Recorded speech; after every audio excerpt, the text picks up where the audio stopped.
¿Debes en tarjetas de crédito y pagas intereses todo el tiempo? ¿No ganas lo suficiente para cubrir lo básico y no duermes por angustia? ¿Tu forma de ahorrar es una alcancía o tanda? ¿Es común que discutas en tu casa por dinero? ¿Consideras que estás en bancarrota a pesar de que trabajas duro? El dinero no se manda solo. Aquí lo ponemos bajo control. Bienvenidos a Dinero en Control, con Gabriela Sánchez, directora general de Inteligencia Financiera GSP. Un podcast para que de una vez por todas domines el arte de manejar tu dinero como los grandes. Dinero en Control, un podcast producido por Inteligencia Financiera GSP, generando solidez patrimonial. Hola, ¿qué tal, queridos amigos? Bienvenidos a Dinero en Control, un podcast producido por Inteligencia Financiera GSP, y hemos creado este espacio donde expertos y profesionales comparten su conocimiento y perspectiva con la finalidad de impulsar el crecimiento personal, profesional y financiero de las personas. Y por supuesto, hablando de expertos, de mentores y de gente experimentada, el día de hoy tenemos a Lilia Ramales. Ella trae un tema espectacular, pero bueno, primero se las presento. Ella es contadora pública egresada del Instituto Politécnico Nacional, certificada en finanzas por la Universidad de Michigan y en habilidades gerenciales también en Management Essentials por la Universidad de Harvard. International Master Speaker, certificada ante la Cámara Internacional de Conferencistas, comunicadora en liderazgo efectivo por Toastmasters Internacional, posee más de 20 años de experiencia en empresas nacionales e internacionales, fungiendo como auditor en Deloitte, en donde fue nominada para intercambio internacional en sectores como servicios, empresas petroleras, hoteles, empresas digitales y financiero, así como Contralora para México y Colombia. Fundadora de Font, una organización, ¿lo pronuncié bien, querida Lilia? Font. Font. Fundando y desarrollando finanzas corporativas. Maravilloso, una organización dedicada a difundir y perder miedo a las finanzas corporativas y por supuesto también columnista de finanzas corporativas en la revista internacional Imperio Ejecutivo. Y traemos un temazo porque vamos a hablar de fraudes. Entonces, ese es un tema que se prende fuego por todos lados, así es de que cuéntanos por qué hablar de fraudes. Gaby, hermosa audiencia, buenas noches, buenas tardes, al momento que nos escuchen. Este es el tema del que todo mundo deberíamos de estar hablando como empresarios y muy pocos estamos haciéndolo.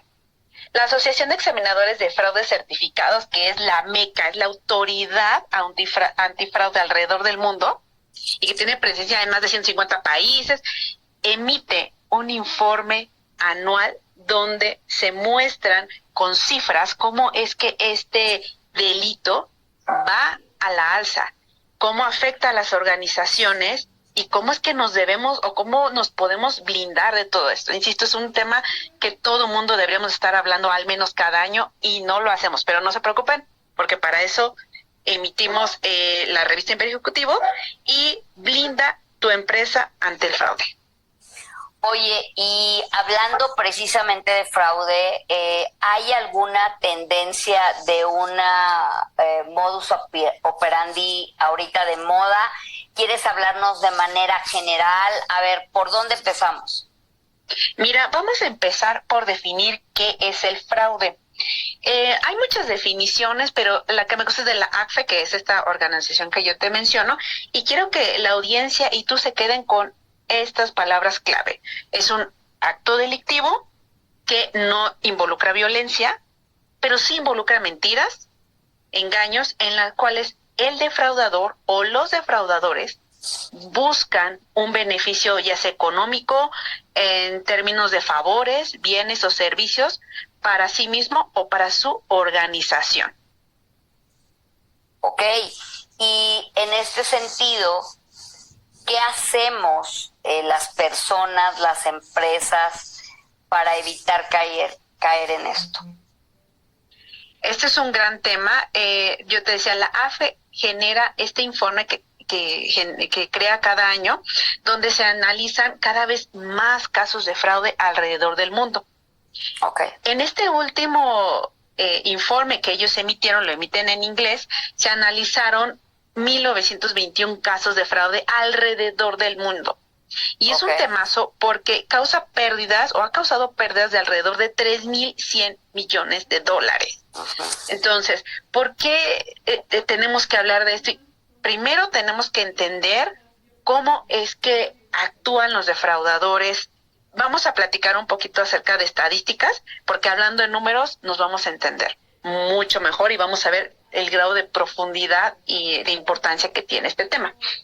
Se dice que las empresas que están sufriendo un fraude pierden alrededor del 5% de sus ingresos cada año antes de que se descubra el fraude, y para ese entonces estamos hablando de que la empresa ya tuvo pérdidas importantes.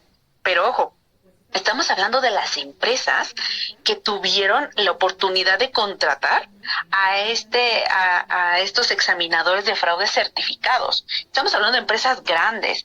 Imagínate el impacto que tiene para una empresa más pequeña. Yo me atrevo a decirte que sangra la compañía de tal manera que puedes llegar incluso a perder tu compañía, porque estamos hablando de entidades que tal vez no tienen la oportunidad, o es más, ni siquiera el conocimiento de que están estos examinadores de fraude certificados. ¿Ok? Entonces, vamos a platicar un poquito de los dos tipos de fraude para poner más en contexto de numeralia.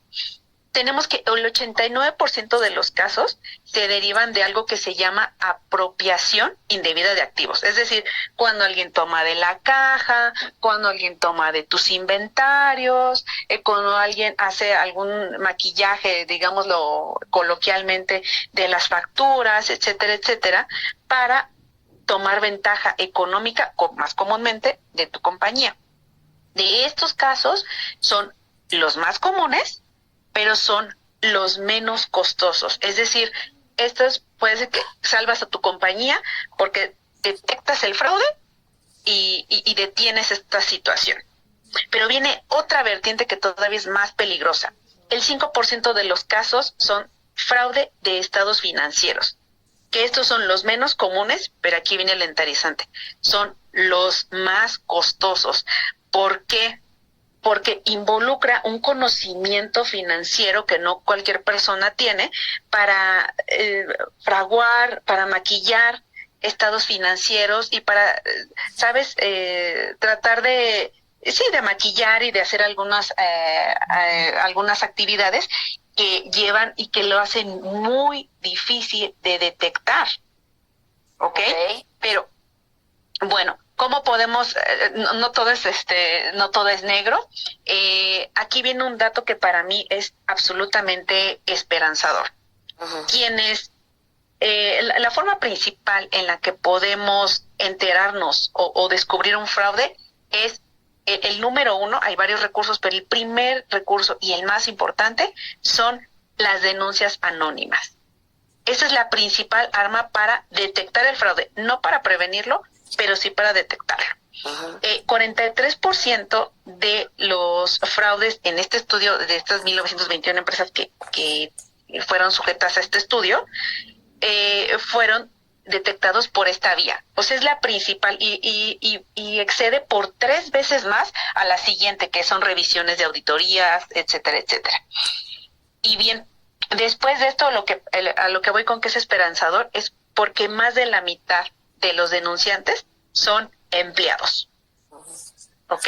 Entonces, es bien importante considerar a los empleados como aliados, porque ellos son los que, en términos de su honestidad, van a poder ayudarnos y poder darnos esa alerta de detener este delito que, si no detectamos a tiempo, Gaby, podemos perder nuestras empresas. Por eso te digo que todos deberíamos estar hablando de ello. ¿Ok? Claro, por supuesto. Oye, y por ejemplo, yo pensaría como una empresa pequeña, por ejemplo, tengo un contador, tengo a lo mejor un asesor fiscal, y tal vez pensaría en auditar mis estados financieros, no sé, cada año para poder tener pues la seguridad de que estoy haciendo bien las cosas. Pero tú, que eres una experta, ¿cómo blindas a una empresa de fraude? Esto lo tocamos un poquito en la revista, pero vamos a ahondar un poquito más, que tenemos la oportunidad de tener este espacio.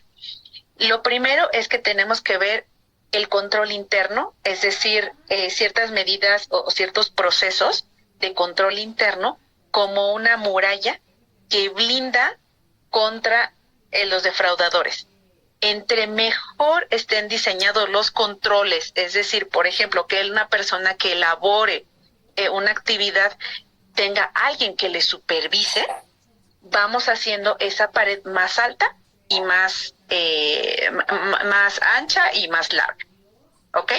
Y cada una de esas actividades de control van dejando cada vez entre ellas, imagínate que son varias paredes, esos controles internos, se van haciendo los resquicios cada vez más pequeños y van haciendo más difíciles a los defraudadores para que ellos puedan cometer algún delito.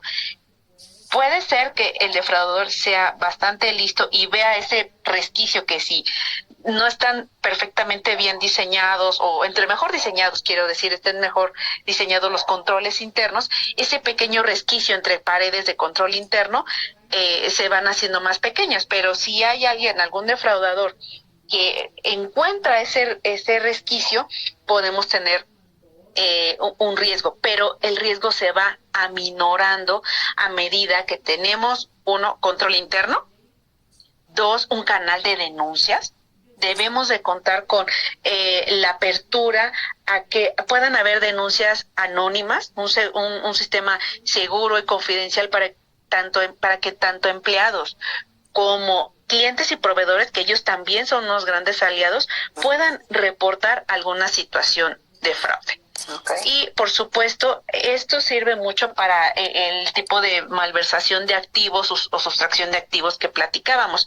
Para el tema que tú bien dijiste, de tener un contador, que tienes tu contador, tu fiscalista, una auditoría es precisamente una de las medidas que también nos ayudan a reducir el riesgo de estados financieros, de fraude de estados financieros, teniendo a alguien que te audite tus cifras y que pueda darte algunas mejoras de control interno, que eso también hacen los auditores, te dan algunas recomendaciones de control interno.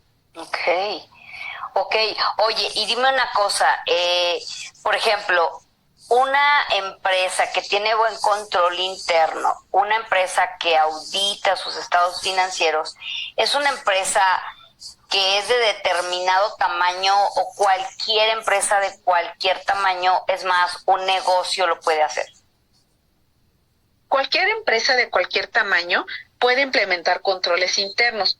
En las pequeñas empresas hay un reto, y este reto es que tienes poco personal.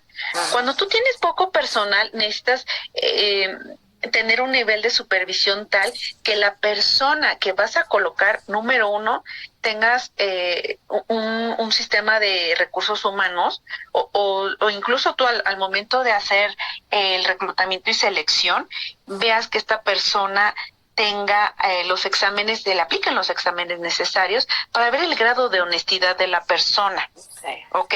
Y una vez que la contratas, que sabes que tiene que tener, es digna de tu confianza, aún así tiene que haber un grado de supervisión, que si esta persona tiene, por ejemplo, a su cargo inventarios o el efectivo, que tenga una supervisión, por ejemplo, de tu parte, para que puedas hacer al menos una especie de auditoría rutinaria o alguna especie de control que te permita a ti supervisar lo que está haciendo esta persona. Claro. Okay. Aquí me gustaría comentar algo que a veces en las páginas no da, porque la revista tiene un espacio límite, que es el perfil del defraudador. Okay. Yo alguna vez estuve dando pláticas a un grupo de empresarios, y yo les describí a una persona que podía ser cualquiera de nosotros, y cuando yo les dije, este es el sujeto prototipo de una persona que comete fraude, estaban verdaderamente, decimos aquí vulgarmente, choqueados, estaban en shock, porque se sorprendieron. Estamos hablando de que son típicamente, o sea, se trata de estereotipar, pero eso es lo que nos dice la ACFE respecto de cómo es un defraudador. Un defraudador típicamente es un hombre que incluso puede ser, insisto, mujer, pero principalmente son hombres que usualmente no toman vacaciones, que son muy celosos de las actividades que hacen, no les gusta ceder, no les gusta delegar, que tienen un estilo de vida inusual. Por ejemplo, que les gusta vestir con relojes o tienen autos o tienen ciertos lujos que el nivel de salario o de ingresos que estas personas tienen no hace match, no es congruente con lo que ellos están disfrutando. Claro. Son personas con un control excesivo, insisto, justifican el no salir de vacaciones, el que son perfeccionistas, ¿no? Para no enseñar y no delegar ciertas actividades. Estamos hablando que incluso pueden ser personas que tienen algún tipo de presión financiera. Por ejemplo, una persona que se está divorciando, en el ejemplo que ponías, un hombre que se está divorciando, que la mujer le está pidiendo, por ejemplo, una pensión muy alta, o que puede ser lastimosamente tenga algún familiar enfermo y que va un poco de la mano con el tema de los seguros, una persona que a lo mejor tiene un padecimiento o algún familiar y que esta persona no tiene los recursos para poder afrontar una enfermedad tan grave.